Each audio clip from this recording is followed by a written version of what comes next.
जब हजरत इमाम हुसैन खड़े हुए यजीद के खिलाफ, सुने, जब हजरत इमाम हुसैन खड़े हुए यजीद की फौज के सामने, तो कूफा के लोगों को पता था कि हजरत इमाम हुसैन राय हक पे खड़े हैं, उनको पता था।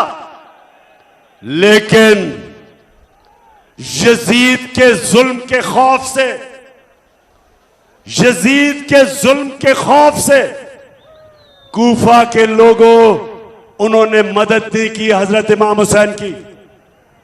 और हमेशा वो लोग पछताए, बाद में वो पछताए कि हमने इतना बड़ा सानिया होने दिया। खौफ के ऊपर, खौफ की वजह से हमने इतना बड़ा मुसलमानों की तारीख में जुल्म होने दिया, बड़ा पछताए। तो हर दौर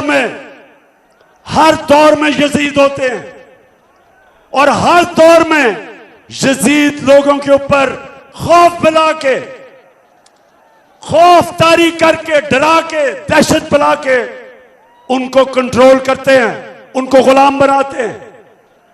तो मेरे पाकिस्तानियों, फिर से वापस चलो।